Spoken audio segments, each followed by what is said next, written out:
Good morning students. आपका स्वागत है विक्रांत गौतम एसएसटी क्लासेस में यूट्यूब चैनल। इस वीडियो में हम क्या पढ़ेंगे, फंडामेंटल राइट्स पार्ट 2 के बारे में हम पढ़ेंगे। इससे पहले वीडियो में हमने क्या पढ़ा था, फंडामेंटल राइट्स पार्ट 1 के बारे में पढ़ा था। इस वीडियो में हम जो दो फंडामेंटल राइट्स के बारे में हम पढ़ चुके थे, अब जो तीसरा फंडामेंटल राइट्स है वो पढ़ने जा रहे हैं, और तीसरा है राइट अगेंस्ट एक्सप्लॉइटेशन। तीसरा जो अधिकार है, फंडामेंटल राइट है, वह राइट अगेंस्ट एक्सप्लॉइटेशन। इसका मतलब क्या है कि अगेंस्ट का मतलब विरुद्ध, एक्सप्लॉइटेशन का मतलब शोषण, तो शोषण के विरुद्ध अधिकार। ये क्या है, अगर किसी भी व्यक्ति का अगर शोषण होता है तो वो इस अधिकार के थ्रू कोर्ट में, हाई कोर्ट, सुप्रीम कोर्ट या डिस्ट्रिक्ट कोर्ट, सबऑर्डिनेट कोर्ट, उसमें जा सकता है। तो इसमें ये जो आर्टिकल है कहां से कहां तक है, 23 to 24। जो आर्टिकल 23 to 24 है उसमें इस अधिकार का वर्णन है। और इसमें क्या है, जो आर्टिकल 23 है, आर्टिकल 23 जो है ये है आपका आर्टिकल 23। उसमें क्या है, trafficking,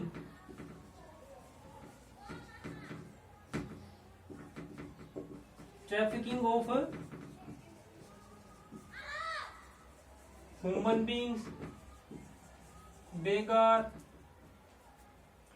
trafficking of human beings, बेगार, फोर्स लेबर एटसेट्रा। अब इसमें ये क्या अधिकार है कि जो मानव है उसका व्यापार नहीं होगा, मानव व्यापार के ऊपर प्रतिबंध है। बेगार जो बलात् या फोर्स लेबर है उसका मतलब बंधुआ जो मजदूरी है, बंधुआ जो मजदूर रखते हैं उस का क्या आर्टिकल 23 में ये अधिकार दिया गया, कोई भी आपके साथ फोर्स लेबर करता है या ह्यूमन जो ट्रैफिकिंग करता है तो वो क्या एक कानूनी अपराध है, ये आपका अधिकार है नहीं है। ठीक है। आर्टिकल 24 में क्या है, आर्टिकल 24 में बड़ा आसान है, below the age of 14 no child can be forced to work in the hazardous situations, mines, etc. 14 वर्ष तक के कम उम्र के बच्चों को, ठीक है ना, क्या है, 14 वर्ष तक के कम उम्र के बच्चों को आप जो खतरनाक परिस्थितियों वाली जो जगह है, माइंस है, उनके ऊपर आप जबरन उनसे काम नहीं करवा सकते। It is illegal. एक ये क्या है, गैर कानूनी है। ये अधिकार किस में दिया गया है, आर्टिकल 24 में हर भारतीय नागरिक को ये दिया गया है कि 14 से कम उम्र के बच्चों को आप काम पर नहीं रख सकते, चाहे वो कैसी भी जगह हो, ढाबे हो एटसेट्रा, जो भी है उनके ऊपर आप नहीं रख सकते। ये अधिकार आपको 24 में किस के तहत मिला गया है, राइट अगेंस्ट एक्सप्लॉइटेशन के तहत। आई होप समझ में आ गया होगा।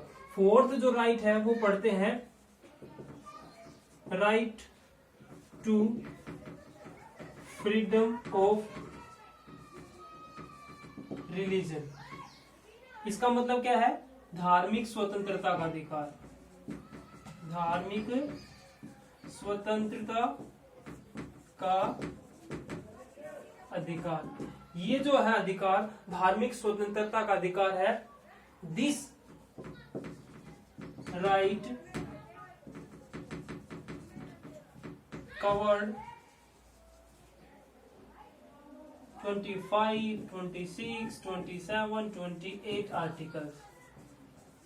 इस आर्टिकल के तहत आपके ये आते हैं। आर्टिकल कहां से कहां तक है, ये आर्टिकल आपका 25 से 28 तक के बीच में। अब 25 से लेकर के 28 तक जो भी आर्टिकल है उसमें किस अधिकारों का वर्णन किया गया है, freedom of religion, right to freedom of religion, धार्मिक स्वतंत्रता का अधिकार। अब एक एक करके हम देखते हैं ये क्या है, 25 में देखेंगे, 26 में देखेंगे। तो आर्टिकल 25 में क्या है, आर्टिकल 25 जो है संविधान का, वो ये कहता है कि citizens are free to preach practices and propagate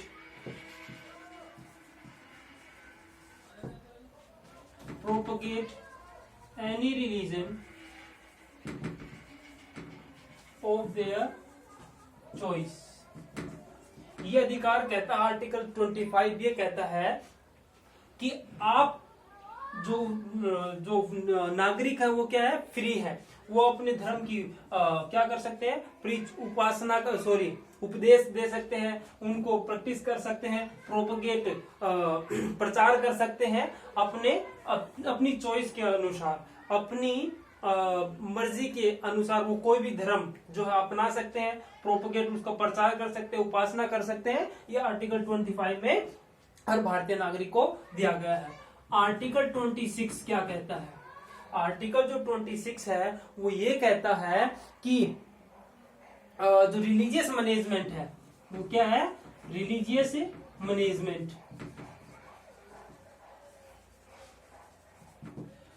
management है उसके बारे में, मतलब धार्मिक प्रबंधन की बात इसमें की गई है। और इसमें ये कहता है religious community can set up, religious communities can set up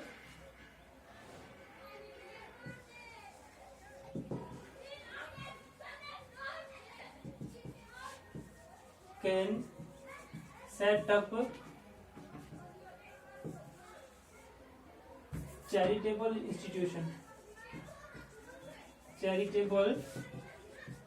institution of their own। अब इसमें क्या है, आर्टिकल 26 में ये बताया गया है रिलीजियस मैनेजमेंट से रिलेटेड है, और इसमें कोई भी धार्मिक जो समुदाय है वो चैरिटेबल ट्रस्ट जो है, चैरिटेबल इंस्टीट्यूशन है, अपने खुद का वो क्या कर सकते हैं, इस्टेब्लिश कर सकते हैं। ये आर्टिकल 26 में बताया गया है। आर्टिकल 27 की बात करते हैं।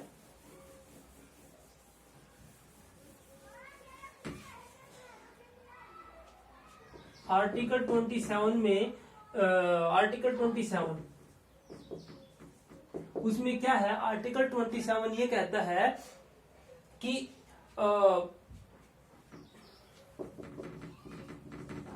No person shall be compelled to pay taxes। कोई भी व्यक्ति उसको मजबूर नहीं किया जा सकता किसके लिए, टैक्स पे करने के लिए। किसके लिए, फॉर द प्रमोशन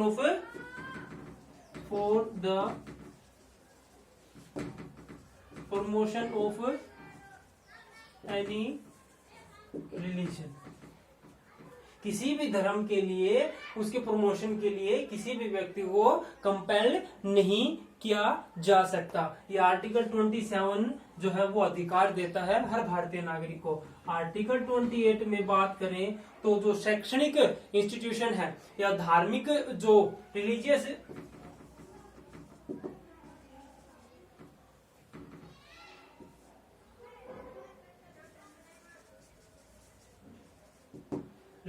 एजुकेशन जो है वो कर सकते हैं अपने धर्म के अनुसार। आर्टिकल 28 में बताया गया है, या ये है कि कोई भी जो रिलीजियस कम्युनिटी है वो गवर्नमेंट एडेड जो स्कूल है, स्टेट रन जो इंस्टीट्यूशन है उसमें किस प्रकार की रिलीजियस जो एजुकेशन है वो इम्पार्ट नहीं कर सकते हैं। इसमें रिलीजियस एजुकेशन या धार्मिक उपासना जो है, शैक्षणिक उपासना है, उससे रिलेटेड वो कार्य कर सकते हैं। आर्टिकल किस में बात कर रहे हैं, 28 में। तो ये थे आर्टिकल जो आपका right to freedom of religious the हमने देखा 25 में क्या था कि हर व्यक्ति जो है अपने धर्म की उपासना, उपदेश, उसका प्रचार करने के लिए फ्री है। और इसमें रिलीजियस मैनेजमेंट की बात है, कोई भी कम्युनिटी है वो क्या कर सकती है, रिलीजियस चैरिटेबल ट्रस्ट है वो खुद का स्थापित कर सकती है। और इसमें किसी भी व्यक्ति को फोर्स नहीं किया जा सकता किसी भी धर्म के प्रमोशन के लिए उसको वो टैक्स पे करे, इसके लिए उनको फोर्स नहीं किया जा सकता। और 28 में जो है रिलीजियस एजुकेशनल जो उपासना है उससे रिलेटेड वो कर सकते हैं। या जो स्टेट रन जो इंस्टीट्यूशन है उसमें प्रो रिलीजियस जो एजुकेशन है वो इम्पार्ट नहीं की जा सकती, वो नहीं दी जा सकती। ये था। अब आर्टिकल नेक्स्ट जो 5th आर्टिकल है वो देखते हैं। अगला जो 5th नंबर का है वो आपका है कल्चरल एंड एजुकेशनल राइट, मतलब सांस्कृतिक एंड शैक्षणिक अधिकार। अब ऊपर जितने भी अधिकार मिले हैं, जितने भी हमने पढ़े हैं, उन सब में एकमात्र ऐसा अधिकार है जो किसी भी भारतीय को, या केवल ओनली फॉर माइनॉरिटीज, ये अधिकार जो है ओनली फॉर माइनॉरिटीज। किसके लिए है? Only for minority communities. ये जो फंडामेंटल राइट है जो कि आता है आर्टिकल 29 to 30 से, समझ में आ गया? कल्चरल एजुकेशनल राइट, शैक्षणिक अधिकार, ये केवल जो माइनॉरिटीज कम्युनिटीज हैं उनके लिए, जो मेजोरिटी कम्युनिटीज हैं उनको ये अधिकार प्राप्त नहीं है। अब इसमें क्या है, अब एक एक करके पढ़ेंगे। इसमें कोई भी, अब देखेंगे कल्चरल से रिलेटेड है तो पहले जो minority special measures to conserve and protect the rights of the minority, ये इसमें बताया गया है। और इसमें जो माइनॉरिटीज कम्युनिटीज हैं वो अपने सांस्कृतिक जो उस कंजर्वेशन के लिए वो अपना जो है वो कर सकती है, ये उनको अधिकार दिया गया है। माइनॉरिटीज के इंटरेस्ट ऑफ द माइनॉरिटीज, इसमें 29 में जो है माइनॉरिटीज कम्युनिटीज के जो हित हैं उनके हितों की रक्षा कौन करता है? आर्टिकल 29 करता है। और आर्टिकल 30 में क्या है? आर्टिकल 30 में है जो शैक्षणिक संस्थान है, जो रिजर्वेशन है वो इनके लिए अवेलेबल है। किसमें? आर्टिकल 30 में, जो माइनॉरिटी कम्युनिटी है। और सरकार जो है, स्टेट गवर्नमेंट जो है वो पार्शियलिटी, बायस नहीं कर सकते। किस आधार पे? कि जो शैक्षणिक जो माइनॉरिटीज कम्युनिटीज के जो शैक्षणिक एजुकेशनल जो इंस्टीट्यूशन है उसमें जो सहायता दे, है ना, आर्थिक जो सहायता दे, उसमें ये क्या नहीं कर सकती? भेदभाव नहीं कर सकती। तो ये है आर्टिकल फंडामेंटल राइट्स 5वां आपने कल्चरल एंड एजुकेशनल राइट आपने पढ़ा, बड़ा इंपॉर्टेंट है। ये आप ध्यान रख सकते हैं कि ये अधिकार केवल किसको मिला हुआ है? माइनॉरिटीज कम्युनिटीज को। जो भारत में माइनॉरिटीज कम्युनिटी है उन्हीं को ये अधिकार दिया गया है। अगले वीडियो नेक्स्ट जो है, next and the last one, वो है आपका फंडामेंटल राइट 6। और ये जो है आपका कौन सा है बताइए? Constitutional remedy, right to constitutional remedies, right to constitutional remedies. ये क्या है? ये है कि संवैधानिक उपचारों का अधिकार, बड़ा इंपॉर्टेंट है। और ये जो है आर्टिकल 32 में आता है। आर्टिकल किसमें है? 32 में। ये जितने भी ऊपर के जो अधिकार हैं, जितने भी 5 ऊपर के जो फंडामेंटल राइट्स है, उनका अगर हनन होता है, वो एक्सप्लॉइट होते हैं, तो इसके थ्रू जो है वो अपने अधिकारों की क्या कर सकते हैं? रक्षा कर सकते हैं। क्लियर? अब आप कहेंगे सर 29 से 30 वो आपने पढ़ा, हमने पीछे 5वां जो हमने पढ़ा था कल्चरल एजुकेशनल राइट, वो आर्टिकल यहां तक था। आर्टिकल 31 कहां गया? तो आर्टिकल 31 कहा गया यहाँ पे जो राइट टू प्रॉपर्टी था, कौन सा राइट टू प्रॉपर्टी, वो यहां से रिमूव कर दिया गया। आर्टिकल 31 से रिमूव करके हमने पिछले वीडियो में देखा था आर्टिकल 300A में उसको सम्मिलित कर दिया गया और उसको कानूनी अधिकार बना दिया गया था। तो यहाँ पे 31 सो कंफ्यूज नहीं होना है कहाँ है, ठीक है। तो 32 में अब ये जो अधिकार है डॉक्टर बी आर अम्बेडकर ने, doctor B R Ambedkar ji ने इस अधिकार को the heart and the soul of Indian constitution, ध्यान रखना बड़ा इंपॉर्टेंट है कि भारतीय जो फंडामेंटल राइट 6 है उसको doctor B R Ambedkar ji ने क्या कहा है, आत्मा कहा है। किसको, इस अधिकार को, किसका, इंडियन कॉन्स्टिट्यूशन का, भारतीय संविधान की आत्मा कह करके किसको पुकारा है, राइट टू कॉन्स्टिट्यूशनल रेमेडी, जो आर्टिकल 32 में आता है। अब ये अधिकार क्या करता है कि कोई भी व्यक्ति जो है वो मूव कर सकता है कहां पे, the citizen can move into the supreme court और हाई कोर्ट, ठीक है। तो इसमें क्या है कि कोई भी व्यक्ति को ये लगे कि उनके अधिकारों का क्या हुआ, हनन हुआ है, तो इस अधिकार के थ्रू वो कहा जा सकता है, सुप्रीम कोर्ट, हाई कोर्ट या सबऑर्डिनेट कोर्ट जो है उसमें जो है वो जा सकता है। और इस अधिकार के थ्रू जो भारत जो सुप्रीम कोर्ट है, आर्टिकल 32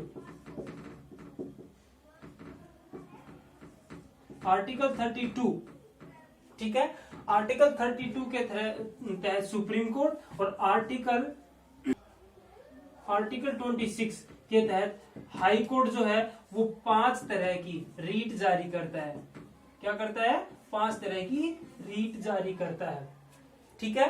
क्या था, हमने अभी पढ़ा कि जो सिटीजन है वो मूव कर सकते कहाँ, सुप्रीम कोर्ट, हाई कोर्ट में, कब, जब ऊपर के जितने भी अधिकार हमने पढ़े उसका अगर हनन होता है, वो एक्सप्लॉइट होते हैं, तो इसके थ्रू जो है राइट टू कॉन्स्टिट्यूशन रेमेडी के थ्रू आप कहा जा सकते हैं, हाई कोर्ट जा सकते हैं, सुप्रीम कोर्ट जा सकते हैं, या सबऑर्डिनेट कोर्ट है, डिस्ट्रिक्ट कोर्ट है, वहां पे आप जा सकते हैं। तो आर्टिकल 32 में सुप्रीम कोर्ट रीट जारी करता है, आर्टिकल 226 के थ्रू हाई कोर्ट रीट जारी करता है। कितने तरह की, 5 तरह की रीट वो जारी करता है। अब 5 तरह की जो रीट है वो हम अगले वीडियो में पढ़ेंगे। तब तक के लिए keep in touch in our YouTube channel, like, share and subscribe.